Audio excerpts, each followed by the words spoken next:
আজকের দিনটি সকলের জন্য আনন্দের দিন, কারণ বিএনএতে দীর্ঘ ৩ বছরের কঠোর প্রশিক্ষণ শেষে আজ তোমরা বাংলাদেশ নৌবাহিনীতে কমিশন লাভ করতে যাচ্ছ।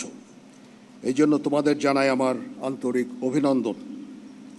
তোমাদের কাছে আমার প্রত্যাশা এই যে নেতৃত্বের সর্বোচ্চ গুণাবলী যেমন সততা, সত্যবাদিতা, কর্তব্যনিষ্ঠা ও কঠোর পরিশ্রম দ্বারা নৌবাহিনীর উপর অর্পিত সকল দায়িত্ব তোমরা আন্তরিকতার সাথে পালন করবে। তোমাদেরকে যে কোনো ধরনের চ্যালেঞ্জ গ্রহণের জন্য সবসময় প্রস্তুত থাকতে হবে। সামরিক চেতনা ও মূল্যবোধকে সমুন্নত রেখে এবং যে কোনো সিদ্ধান্ত গ্রহণের ক্ষেত্রে দেশপ্রেমকে সর্বোচ্চ গুরুত্ব দিতে হবে। তোমাদেরকে সাহসিকতার সাথে সকল পরিস্থিতি মোকাবেলা করতে হবে। তোমরা প্রতিনিয়ত নিজেদের সক্ষমতা বাড়াতে সর্বদা সচেষ্ট থাকবে। আমাদের বাংলাদেশের জন্য নৌবাহিনী একটা অত্যন্ত গুরুত্বপূর্ণ প্রতিষ্ঠান।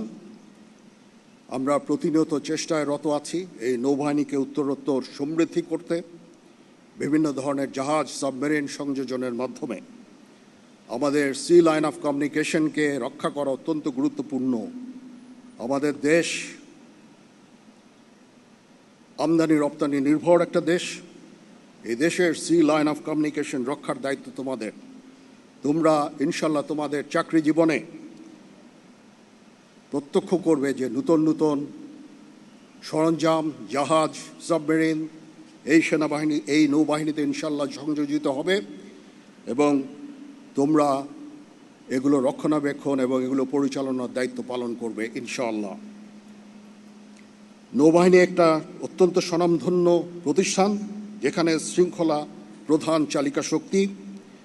এখানে সকল বিষয় নির্ধারিত নিয়ম, প্রথা ও অনুশাসনের দ্বারা পরিচালিত হয়। যে কোনো বিষয়ে চূড়ান্ত সিদ্ধান্ত নিতে নিজের বিবেকের দ্বারস্থ হবে। তোমরা ভুলে যাবে না, তোমাদেরকে গড়ে তুলতে হবে দেশের খেটে খাওয়া মানুষের। তোমাদেরকে গড়ে তুলতে দেশের খেটে খাওয়া মানুষের অনেক অবদান রয়েছে। মনে রাখবে, আমাদের জীবনে ধর্মীয় মূল্যবোধের চর্চা ও ধর্মীয় অনুশাসন মেনে চলার গুরুত্ব অপরিসীম।